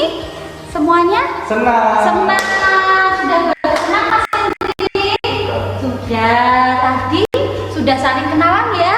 Masih ingat gak siapa nama temannya? Coba disebutkan. Mbak Arum, temannya yang diingat siapa tadi? Randy. Oh, Mas Randy. Oke. Kalau Mas Makis? Randy. Oh, Mas Randy juga. Wah, Mas Randy banyak temannya ya. Kalau Mas Randy kenalnya sama siapa? Oh, belum kenal. Oh, baik, gak apa-apa. Sepertinya Mas Randy masih malu-malu ya. Ya, gak apa-apa. Kalau Mas Hendrik kenalnya sama siapa? Mas Makis. Oh, Mas Makis. Kalau Mbak Umi? Sister Nelly. Oh, Sister Nelly. Oke, luar biasa sekali. Tepuk tangan dulu untuk kita semua. Ternyata rekan ini sudah pada bisa ya saling berkenalan dan mengingat temannya satu dengan yang lain. Ya, sebelum diakhiri, silakan Suster Umi untuk menyampaikan hasil observasinya selama kegiatan TAK berlangsung. Silahkan. Ya, baik. Terima kasih ya untuk TAK-nya sudah bagus. Seperti Mbak Aru, Mas Makis, Mbak Umi, sama Mas Hendrik. Nah, untuk Mas Randy, besok lebih ditingkatkan lagi ya untuk perkenalan dengan pemainnya ya. Biar nanti Mas Randy ingat dengan pemainnya siapa saja ya. Ditingkatkan ya besok TAK-nya ya. Baik, terima kasih. Ya, terima kasih Suster Umi yang sudah menyampaikan hasil observasinya. Baik, setelah ini teman-teman semuanya silakan saling berkenalan lagi satu dengan yang lain ya, supaya lebih akrab, supaya lebih kenal ya. Nah, besok kita melakukan kegiatan lagi ya. Besok TAK lagi mau tidak? Halo. Mau. Ya. Nah, besok TAK-nya mau apa? Bermain musik mau? Mau ya. Besok kita mau di mana? Di sini lagi apa di taman? Oh, di taman. Besok mau kita ketemu lagi ya jam seperti ini ya, jam 10-an ya di taman. Baik, untuk hari ini dicukupkan. Silakan rekan-rekan semuanya mengikuti kegiatan yang lain di ruangan ya. Kami akhiri. Assalamualaikum warahmatullahi wabarakatuh. Bagaimana perasaannya? Alhamdulillah. Luar biasa. Yes, yes, yes. Demikianlah proses interaksi melakukan terapi aktivitas kelompok pada klien dengan isolasi sosial menarik diri. Selamat belajar dan selamat mencoba untuk melakukan. Terima kasih. Assalamualaikum warahmatullahi wabarakatuh. Salam sehat jiwa.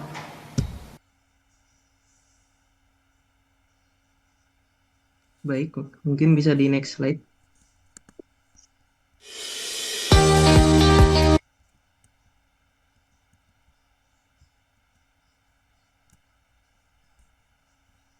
Topiknya yaitu terapi aktivitas kelompok tentang perkenalan diri kepada pasien dengan isolasi sosial, yaitu menarik diri.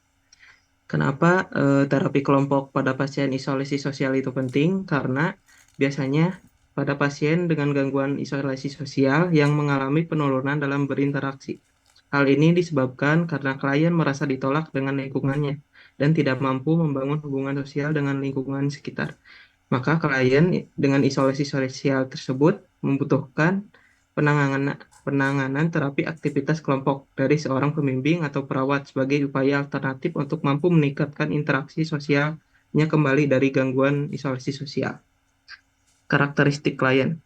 Klien menarik diri yang telah memulai melakukan interaksi interpersonal, lalu klien merusak komunikasi verbal yang berespon sesuai dengan stimulus. Klien tidak mengalami perilaku agresif dan kekerasan, namun dalam keadaan tenang dan kooperatif. Klien yang dapat diajak kerjasama, lalu ada klien yang tidak mempunyai gangguan fisik. Next.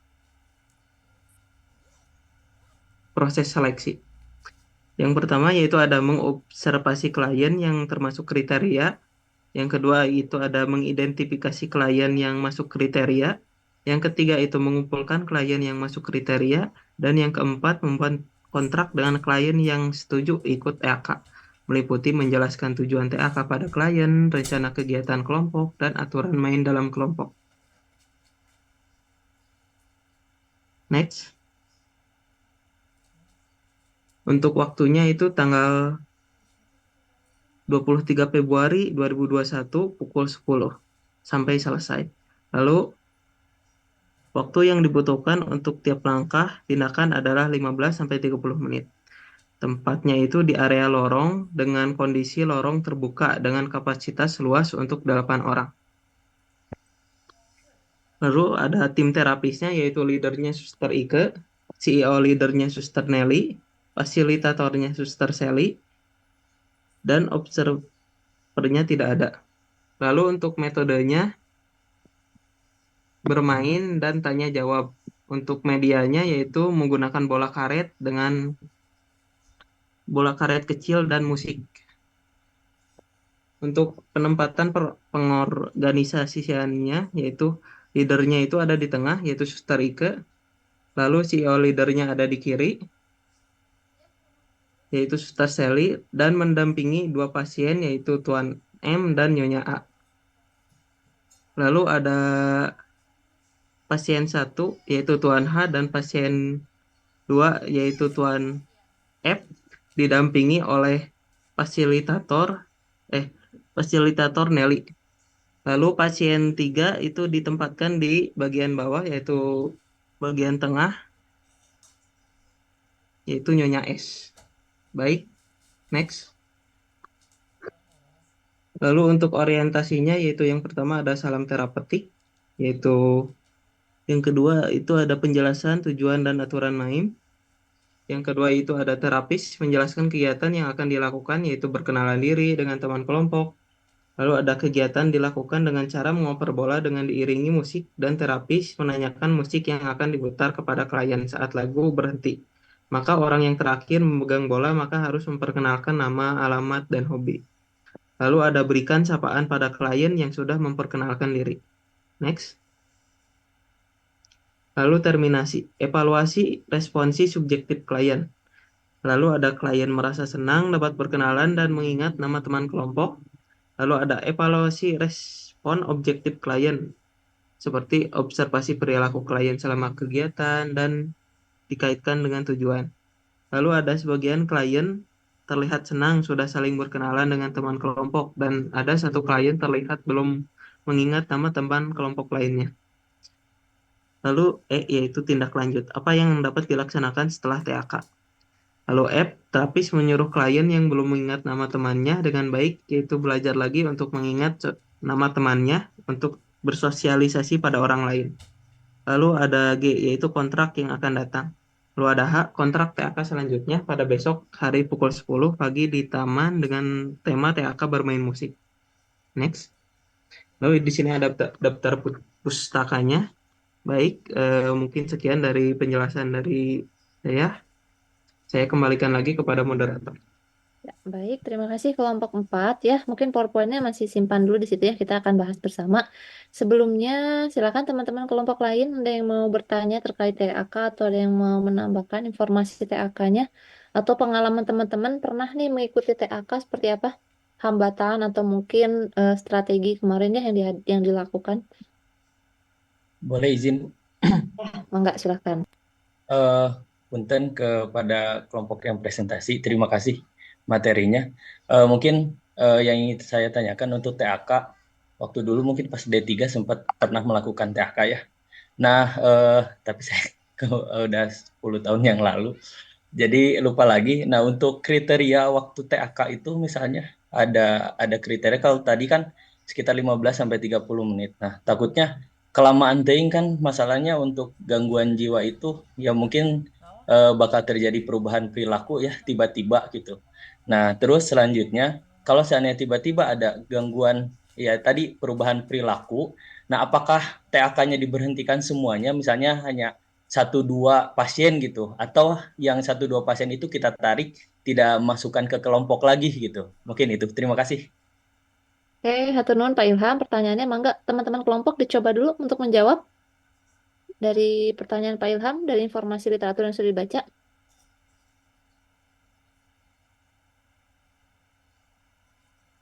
Ini, Bu. Mungkin izin, Bu. Sedang Ya. dirumingkan dulu. Pak Cecep, mau coba menjawab Pak Cecep? Gimana? Atau yang lain, teman-teman yang lain? Atau pengalaman yang lain ya? Sebenarnya ada Pak Lutfi ya, kita bisa, Pak Lutfi boleh sharing mungkin ya. Karena beliau memang praktek di rumah sakit jiwa kan ya. Pak Lutfi hadir? Mana nih? Pak Lutfi, coba saya cek di partisipan. Muhammad Lutfi Fauzi ya. Ada Pak Lutfi?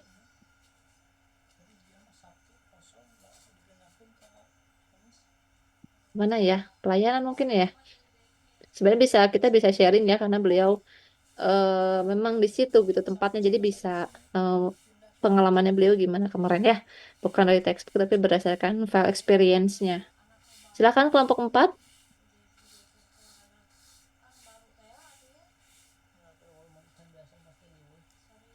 Izin Ibu Sela, Kan, Oka. ingin sharing mengenai pengalaman waktu di Nur Ilahi. Kebetulan 3 hari sebelum pulang kita dari kelas A melakukan TAK dulu. Nah, alhamdulillah mungkin Pak Ilham izin, mohon maaf ini mungkin sepengetahuan saya waktu dulu di Sarjana melakukan TAK memang kami menghindari pasien-pasien yang dapat berubah seketika, Bapak. Jadi kami memilih pasien-pasiennya memang yang sudah agak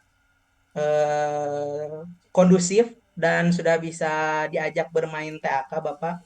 Dan juga mungkin sudah dipilihkan oleh CI yang ada di Nur Ilahinya. Jadi untuk pengalaman tiba-tiba berubah memang tidak ada, Pak, untuk kami. Tapi yang kami ingat kejadiannya yaitu adalah ketika mendengar ada keanehan dari pasien tersebut yang harus kami tahan tawa, Pak. Karena itu yang paling berat dari kami ketika mendengar sesuatu yang aneh dari pasien itu. Mungkin karena pengalaman kami pertama juga ke pasien ketika ada sesuatu yang mungkin jarang kami dengar juga. Nah, itu yang harus bisa kami sebagai mahasiswa saat sarjana itu berperilaku di lahan praktik, Bapak. Mungkin itu yang itu kadang juga sudah diwanti-wanti oleh Ibu Sela sebagai dosen kami untuk apa istilahnya tidak boleh berperilaku yang tidak tidak saat menghadapi pasien karena memang saat pertama kali bertemu dengan pasien jiwa itu sangat berbeda dengan pasien yang biasanya gitu Bapak Ibu.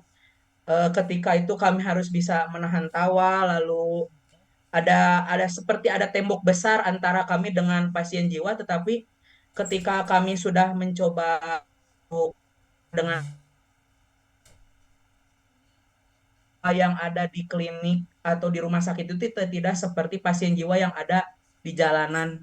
Mungkin itu Bu Sela pengalaman kami waktu pertama kali ke klinik kebetulan di Nur Ilahi Garut kemarin. Ya. NTAK-nya. Baik. Terima kasih Oka ya atas mungkin pengalamannya sharing ya Pak Ilham. Kelompok 4 ada yang mau menjawab? Belum? Oke, baik ya. Kalau begitu saya izin saya untuk jawab saja langsung mungkin ya.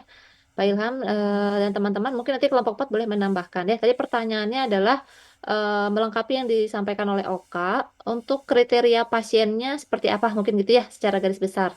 Betul teman-teman untuk DTAK tadi yang sudah disampaikan teman-teman kelompok seperti di awal sudah disampaikan tapi mungkin belum menambahkan satu ya spesifiknya yang disampaikan Oka juga sama. Itu adalah pasien-pasien yang sudah tenang. Kalau di RSJ itu ada kelompok RUFA namanya. Nanti akan dikenalkan oleh CI. RUFA 1, RUFA 2, RUFA 3, RUFA 4. Jadi tingkat level kegawatan gitu ya. 1, 2 itu benar-benar intensif. Mereka biasanya di ruang di IGD atau mereka ada di ruang akut. Nah itu nggak bisa kita ajak TAK. Yang diboleh kita libatkan TAK adalah RUFA 3 dan 4. Mereka sudah mulai kooperatif, mulai tenang, mulai bisa mengontrol kondisinya gitu. RUFA-nya tahu dari mana, Bu? Nanti setiap diagnosa ada RUFA-nya. Ciri-cirinya seperti apa? Nanti si I juga akan mengarahkan, oh yang ini. Kenapa tidak yang A, tidak yang B, tidak C? Itu adalah pertimbangannya salah satu adalah kondisi RUFA. Intinya adalah kesimpulannya mereka yang kondusif. Tidak boleh yang pasif, betul-betul diam, tidak berbicara, ataupun mereka yang sangat mendominasi. Itu tidak boleh ya, itu untuk kriteria pasien. Kedua, kriteria pasien harapannya adalah teman-teman cari yang diagnosanya sama. Jadi mereka-mereka misalnya contoh di sini ISOS, berarti mereka-mereka yang sedang mengalami atau pernah mengalami masalah dengan ISOS. Karena nanti sama ya intervensinya SP. Jadi nggak bisa ISOS campurin WAHAM, campurin PK, nanti berantem tuh di situ. Itu kriteria pasien. Kedua, bagaimana jika terjadi hal-hal yang di luar dari rundown yang sudah kita buat? Itu pertanyaan yang menarik ya. Kalau kemarin sarjana sepertinya tidak menemukan ya hal itu. Kalau nanti di jalan ketemu, apa yang harus saya lakukan? Tidak dihentikan, TAK-nya tetap berjalan. Kalau misalkan hanya 1-2 orang yang terlibat gitu ya, atau yang tidak kondusif, maka fasilitator langsung mengamankan. Boleh langsung diambil keluar dari kegiatan TAK. Tadi kan di sini simulasinya melingkar ya, misalkan langsung ambil aja dari kelompok, dipisahkan, dikembalikan ke ruangan. Kenapa? Karena itu akan mengganggu teman-teman lainnya. Jadi perjalanannya tetap terus berjalan, TAK-nya dari awal sampai akhir, teman-teman atau pasien yang tidak kondusif langsung segera diamankan oleh fasilitator. Jadi fasilitator nanti posisinya harus sebelahan dengan pasien. Ini pasien, ini fasil, ini pasien, ini fasil. Terus seperti itu posisinya, ya. Kemudian waktu, betul sekali. Waktunya berapa lama ya? Karena 30 menit tidak efektif dan sebagainya. Bapak Ibu boleh cari dari IBN. Berapa lama sih waktu kita bisa berkomunikasi dengan pasien? Apalagi kalau kelompok besar gitu ya. 30 menit memang tidak efektif, tapi walaupun itu banyak yang dilakukan. Kalaupun nanti kita bikin estimasi 30 menit, berarti itu kemasan 30 menitnya harus betul-betul menyenangkan, jangan monoton. Kayak tadi dicerita, pakai musik keliling harus semuanya gitu ya, nanti applause gitu. Balik lagi pertanyaan kedua, keliling lagi, applause lagi. Nah, itu kan sangat monoton ya, teman-teman. Kita bisa modifikasi, misalkan pertama saya mau nanya nama, boleh pakai musik keliling, boleh. Tapi nanti rewardnya jangan applause yang lain gitu ya, misalkan pakai stiker, pakai kata-kata positif gitu ya, boleh tepuk tangan, boleh kasih hadiah, misalkan makanan, jadi bentuk rewardnya berbeda, sehingga nanti 30 menit itu kemasannya tidak membosankan dan pasiennya akan terus menunggu, oh habis ini apa ya, habis ini apa, gitu ya. Nanti kembali lagi setiap diagnosa dia punya kondisi masing-masing. Itu mungkin ya. Kemudian saya lanjut simpulkan TAK itu komponennya yang wajib ada leader, co-leader, fasilitator, dan observer. Itu mereka punya peran masing-masing yang berbeda. Seperti itu. Apalagi ya? TAK teman-teman cukup satu kali ya nanti di lapangan. Mungkin itu saja TAK. Mangga ada lagi yang mau ditanyakan, disampaikan? Betul tadi sampaikan Oka ya, teman-teman harus bisa mulai mengontrol wajah ya. Ekspresi empatinya harus mulai digali nih gitu. Anggaplah itu diri teman-teman sendiri karena biasanya pengalaman pasien yang teman-teman hadapi itu cerminan dirinya kita. Ya, kalau pasiennya nanti tantrum gini-gini, oh berarti saya biasanya gini nih, pasiennya suka gampang malu, haderan, mirip kok sama kita selaku si apa namanya perawat yang mengkaji. Nanti dicoba ya sama teman-teman di lapangan. Oh iya ya, mirip nih. Ada mungkin faktornya ya, pengalamannya, terus juga ada kepribadian yang mirip. Itu nggak tahu ya. Itu cara Allah untuk apa ya? Untuk kita melatih empati kita itu kayak cerminannya kita. Gitu. Oke. Enggak ada lagi teman-teman? Assalamualaikum, Ibu izin bertanya. Waalaikumsalam, mangga Bu Rosi. Untuk PAK, tadi kan seperti yang dicuplikan dalam video, dari 5 orang, ada 1 orang yang belum berhasil untuk menyebutkan atau berkenalan. Nah, untuk pertemuan selanjutnya, berarti kan kalau misalkan yang pasien berempat itu mungkin nanti dievaluasi kembali kan untuk yang pertemuan pertama kemarin gimana, terus mungkin kalau misalkan bisa lanjut ke intervensi yang selanjutnya. Nah, untuk pasien yang tadi yang belum bisa, apakah nanti pas realisasinya di lapangan masih tetap disatuin dengan teman-teman yang sudah berhasil dengan intervensi yang pertama, atau membuat grouping baru lagi untuk TAK yang baru lagi khusus buat pasien seperti itu? Betul, Ya. Ya, sama-sama Ibu atur nuhun pertanyaannya. Jadi kalau dari hasil TAK ternyata masih ada satu yang nggak lulus gitu ya, ibaratnya karena goalsnya kita mereka harus bisa berinteraksi. Apa yang harus saya lakukan? Itu fasilitator atau perawat di tempat itu langsung memberikan SP1-nya dikembalikan lagi individu ke pasien.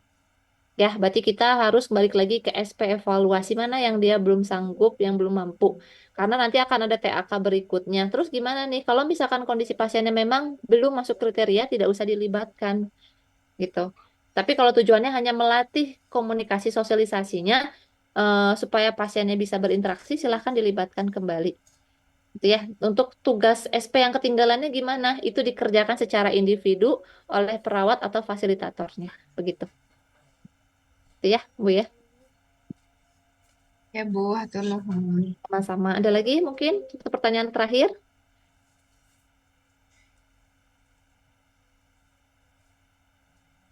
Cukup ya. Oke, baik. PPT-nya boleh di stop share ya, teman-teman kelompok 4, hatur nuhun. Mungkin untuk TAK nanti teman-teman mungkin bisa, ini mah apa ya, pengalaman kemarin kayaknya kita jadi harus ada satu reward ekstra ya. Misalkan harus beli balon, nanti patungan gitu ya. Atau misalkan mau pakai pensil warna.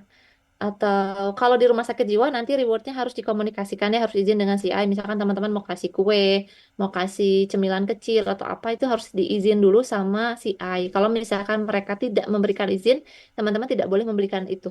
Ya, jadi rewardnya yang lain, misalkan dengan kata-kata hebat, juara, misalkan ada stiker-stiker pop-up-nya gitu ya, atau dari leadernya, misalkan apa namanya kalimat afirmasi positif boleh, tepuk tangan boleh gitu ya. Tapi kalau untuk di Kaheman Soreang sepertinya itu boleh ya, bisa dilakukan teman-teman kalau misalkan mau kasih reward. Kayak dulu teman-teman Cicalengka sama RSBK mereka rewardnya bikin apa?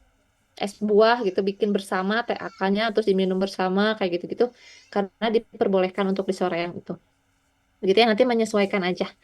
Baik, ada lagi teman-teman yang mau ditanyakan? Kayaknya semua materi sudah ya. Tadi kasus kemarin kita kasus tentang status mental sudah, psikososial sudah, TAK sudah, IBN sudah ya. Garis besarnya seperti itu. Mangga ada yang mau ditanyakan dulu? Cukup? Absennya jangan lupa ya, diisi dengan link yang sama, dibedakan dengan tanggalnya saja. Ini masih 151 ya, 20 mahasiswa lagi belum bergabung.